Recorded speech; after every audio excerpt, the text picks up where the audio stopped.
Hi guys, my name is Shivam Kumar Shah and we are starting off with the course today. So ये पहला video है, इसमें हम लोग पढ़ेंगे what is product management and what do product managers actually do. So product management को आप ऐसे समझ सकते हैं कि सपोज आपके घर में आपकी मम्मी है और एक शेफ़ है जो खाना बनाता है. आपकी मम्मी खाना नहीं बना रही है, आपकी मम्मी इंस्ट्रक्ट करेगी शेफ़ को खाना बनाने के लिए. सो इस एग्जांपल से हम लोग समझेंगे what is product management and what do product managers do. So सबसे पहले मैं थोड़ा बेसिक्स बता दूं. ये जो डायग्राम आप देख पा रहे हैं, ये आपको हर जगह ये डायग्राम देखने को मिलेगा कि product managers sit at the centre of business tech, at the intersection of business tech and user experience. So इसका मतलब क्या होता है इस वीडियो में हम लोग अच्छी तरीके से समझ जाएंगे. ओके, सो बिजनेस का मतलब आप समझते ही होंगे कि business side of our company, जो बिजनेस की रिक्वायरमेंट है कि इस तरीके से हमारा रेवेन्यू ग्रो होना चाहिए, इस तरीके से वील अचीव आवर टारगेट्स. सो ये बिजनेस की रिक्वायरमेंट्स है.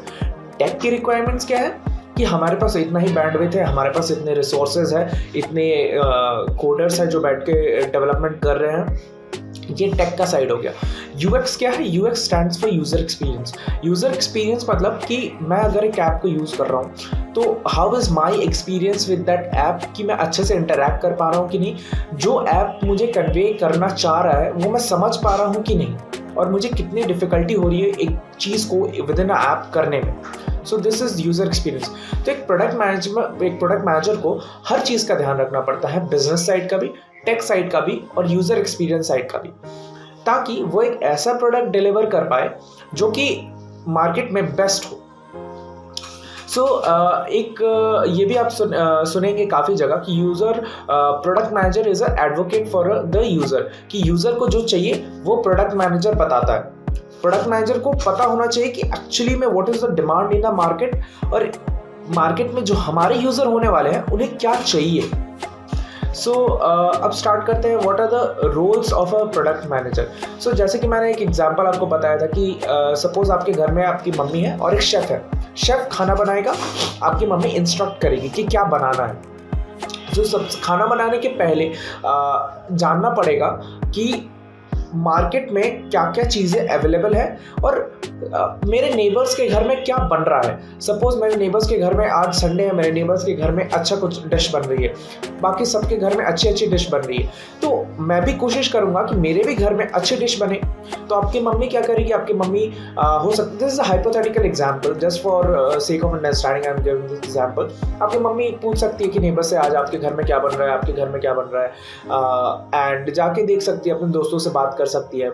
सो सिमिलरली एक प्रोडक्ट मैनेजर भी क्या करता है, मार्केट को उसे समझना पड़ेगा कि मार्केट में बाकी लोग क्या सॉफ्टवेयर डिलीवर कर रहे हैं. अगर मैं एक ऐप हूँ, सपोज ओला, सो ओला क्या करता है, राइड शेयरिंग करता है. तो राइड शेयरिंग अदर ऐप्स जो है, सपोज ऊबर, सो ऊबर हो गया या ब्लू स्मार्ट हो गया. सो ये सब ऐप्स के बारे में प्रोडक्ट मैनेजर पहले स्टडी करेगा कि उनके फीचर्स क्या है, वो क्या डिलीवर कर रहे हैं, उनका यूज़र एक्सपीरियंस क्या है, तो और उनका इन ऐप एक्सपीरियंस क्या है. ये सारी चीज़ें प्रोडक्ट मैनेजर पहले समझेगा, फिर ग्रो करेगा और मार्केट ग्रोथ को स्टडी करेगा एंड मार्केट को भी स्टडी करेगा. सो इसको करने के कुछ तरीके हैं, जैसे वो सबसे पहले सर्वेस कर सकता है मार्केट में क्या क्या हो रहा है. यूज़र सर्वेस भी होते हैं काफ़ी सारे.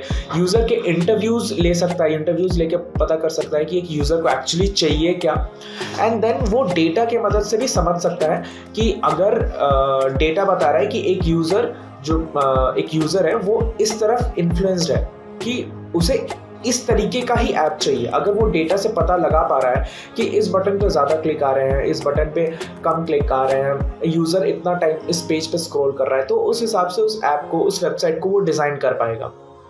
So this is the first part. This is the market research and understanding the users. Second role आता है एक प्रोडक्ट मैनेजर का, वो है आपका आइडिएशन फेज. अब आपकी मम्मी ने पता लगा लिया कि बाकी लोग क्या बना रहे हैं अपने घर में. अब वो खुद सोचेंगी अपने घर में आके कि आज हमें क्या बनाना है. So this is similar to ideation phase of product managers. Product manager ने रिसर्च कर लिया कि मार्केट में क्या क्या बन रहा है, क्या क्या चीज़ें अवेलेबल है. अब मैं क्या बना सकता हूँ ताकि मेरा एक यूएसपी आए। USP stands for unique selling point, कि मेरे पास एक यूनिक फीचर हो जिसके कारण लोग मुझे यूज़ करें, ना कि दूसरे ऐप्स को। So this is the ideation phase. यहाँ पर एक प्रोडक्ट मैनेजर बाकी टीम के साथ बैठ के ब्रेनस्टॉर्मिंग करता है, अकेले भी ब्रेनस्टॉर्मिंग करता है, नए नए आइडियाज़ को निकालता है, उसकी फिजिबिलिटी टेस्ट करता है कि कितना फिजिबल है, कितना नहीं है। और यहाँ पर जैसे लिखा गया कि वो डिफाइन करता है कि यूज़र को क्या चाहिए और does that need align with the business गोल, क्योंकि यूज़र को तो बहुत कुछ चाहिए, यूज़र को आप फ्री में दो वो सब कुछ ले लेगा, but it should align with our business goals as well. So इन दो चीज़ों का ध्यान रख के वो आइडिया तय करता है कि हाँ ये हम लोग बना सकते हैं, ठीक है। सो ये हो गया सेकेंड पार्ट। अब थर्ड पार्ट पे आते हैं कि डॉक्यूमेंटेशन फेज। ये फेज क्या है? अब आपकी मम्मी ने जान लिया कि क्या क्या लोग बाकियों के घर में बना रहे हैं, डिसाइड भी कर लिया कि क्या हम बनाने वाले हैं। अब आता है वो पार्ट जहाँ पे वो शेफ को बताएंगी कि क्या बनाना है, बट आपके मम्मी और शेफ में नॉर्मल कन्वर्सेशन नहीं हो रही है। आपकी मम्मी लिख कर देगी कि ये चीज़ हमें चाहिए, ये हमें बनाना है, और अगर ये डिश बनाना है तो इसकी क्या क्या रिक्वायरमेंट्स है, ये बाजार से ये सामान लेके आना है, उसकी एक लिस्ट प्रिपेयर करेगी और वो हैंड ओवर कर देगी किसको? शेफ को, कि ये देखो ये डिश मुझे बनाना है और इसकी ये रिक्वायरमेंट्स है, अब तुम समझो कि कैसे इसके रिक्वायरमेंट को पूरी करनी है। हो सकता है शेफ ही बाजार से जाके ले आए सामान, या फिर वो किसी और को बोल दे कि सामान लेके आ जाओ। This is similar to writing the PRDs। PRD stands for product requirement doc. So इस डॉक में क्या लिखा जाता है? इस डॉक में ये लिखा जाता है कि हम बनाने क्या वाले हैं, क्योंकि सपोज आज प्रोडक्ट मैनेजर है कंपनी में, कल को वो अगर चला गया, दूसरी कंपनी स्विच कर लिया, तो ये जो इतना आइडिएशन था ये किसको पता रहेगा? ये किसी को पता नहीं रहेगा। तो इसके लिए ये चीज़ें डॉक्यूमेंटेड रहती है। और प्लस अगर मैं एक मीटिंग में डिस्कस करने के बाद लोग भूल जाते हैं चीज़ों को, सब चीज़ें याद रखने पॉसिबल नहीं है प्रैक्टिकली।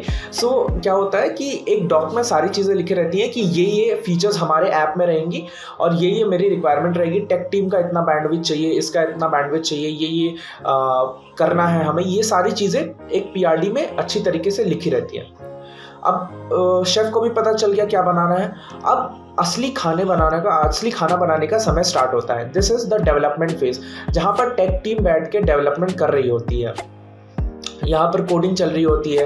प्लस प्रोडक्ट मैनेजर, अब इस फेज में प्रोडक्ट मैनेजर मार्केटिंग टीम के साथ बैठता है, स्ट्रैटेजीज तय करता है कि क्या हमें कैसे हमें मार्केट को अप्रोच करना चाहिए हमारे प्रोडक्ट के लॉन्च के समय, या प्री प्रोडक्ट लॉन्च के समय, या at the time of product launch और पोस्ट प्रोडक्ट लॉन्च हमारी स्ट्रैटेजीज क्या रहेंगे। इस समय वो बैठ के ये काम कर रहा होता है, क्योंकि डेवलपमेंट फेज में मेनली टेक टीम इन्वॉल्व होती है। सो यहाँ पर वही वाला फेज है जहाँ पर शेफ बैठ के खाना बना रहा होता है। सो यहाँ पर मम्मी का कुछ काम नहीं है। मम्मी जैसे कि मैंने एग्जांपल दिया था, यहाँ पर कुछ काम नहीं है मम्मी का। So she will be free. So यहाँ पर प्रोडक्ट मैनेजर्स फ्री होंगे। अब प्रोडक्ट मैनेजर जाके बात करेंगे बाकी टीम्स के साथ, रिक्वायरमेंट समझेंगे, देखेंगे कि प्रोडक्ट का डेवलपमेंट कैसे चल रहा है, सही दिशा में जा रहा है कि नहीं, क्या ऐसी रिक्वायरमेंट थी जो PRD में क्लियर नहीं हुई थी और उसके कारण कुछ गलती हो गई है। ये सारी चीज़ें वो समझता है। इसके बाद आता है लॉन्च वाला फेज। ये वही फेज है जहाँ पर शेफ खाना बना चुका होता है एंड वो खाना परोसा जाता है अपने घर वालों को। सिमिलरली ऐप अब लॉन्च हो चुका है लॉन्च वाले फेज में, और ये यूजर्स के पास जा चुका है। अब यूजर्स इसे यूज कर रहे हैं। देन हमारे पास फेज आता है यूजर वैलिडेशन का। User validation is the phase where users use the app and give their feedback. Similar to the stage where आपके घर वाले खाना खाएंगे और फीडबैक देंगे कि कैसा बना है खाना। यूज़र फीडबैक के बाद अब आता है इम्प्रूवमेंट वाला फेज। अब this is the most important phase जहाँ पर प्रोडक्ट मैनेजर इस चीज़ को बहुत ही बारीकी से ध्यान रख रहा होता है कि हमारा प्रोडक्ट जो यूज़र का फीडबैक आया है उसके हिसाब से हमारा प्रोडक्ट इम्प्रूव होता रहे। दिस इज सिमिलर टू कि फीडबैक आया है आपके ग्रैंड पेरेंट्स से कि food is quite oily and spicy, तो अगली बार जब खाना बनेगा तो कम स्पाइसी रखने की कोशिश करेंगे मम्मी, और इसी तरीके से इंस्ट्रक्ट करेगी शेफ़ को कि आप कम स्पाइसी रखो और कम ऑयली रखो। So this is the improvement phase. ठीक इसके बाद ही इम्प्रूवमेंट फेज के बाद अगेन ये चला जाता है कहाँ पे? डेवलपमेंट फेज के बाद, डेवलपमेंट फेज के पास। तो इम्प्रूवमेंट फीडबैक आया, इम्प्रूवमेंट हुई, इम्प्रूवमेंट करने की बारी आई।